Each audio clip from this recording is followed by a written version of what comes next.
suis auteur, conférencier et je publie un livre dans ce milieu d'année 2020 qui s'appelle Nouvelle conscience, nouvel homme, nouvelle société.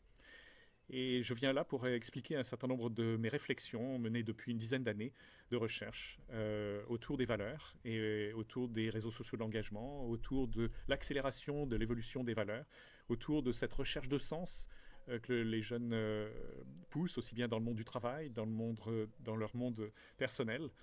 Et donc j'explique un certain nombre de changements du monde et pourquoi ce changement du monde est en train d'arriver maintenant, puisqu'on est probablement à la fin d'une ère et au passage d'une nouvelle ère de l'humanité. Alors est-ce qu'on peut l'appeler anthropocène? Est-ce que anthropocène?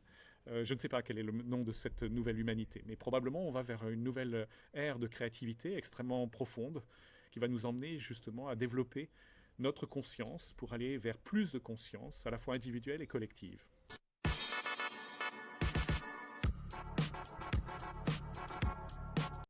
Ce qui permet ou ce qui fait que les gens vont changer de manière urgente, c'est plutôt la quête de sécurité.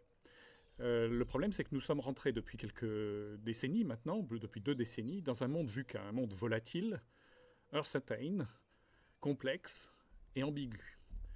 Uncertain, c'est-à-dire incertain en anglais. Ce monde VUCA, on le vit depuis 20 ans, depuis qu'il y a des crises à peu près tous les 10 ans, provoquées par des choses qui sont assez difficiles à prévoir à l'avance, qui sont donc difficiles pour l'homme à vivre parce qu'il n'est pas capable de se sécuriser. Il n'est pas capable de trouver les solutions à sa sécurisation. C'est le cas pour la crise Covid, mais ça a été le cas aussi pour la crise financière précédemment, où donc devient de plus en plus difficile de se sécuriser.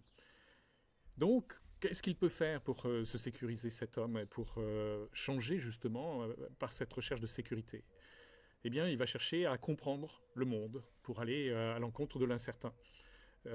Et dans cette recherche de compréhension, eh bien oui, il est probable qu'il va chercher du sens, et du sens vers quoi va le monde, et comment il peut faire pour se sécuriser par rapport à ces changements.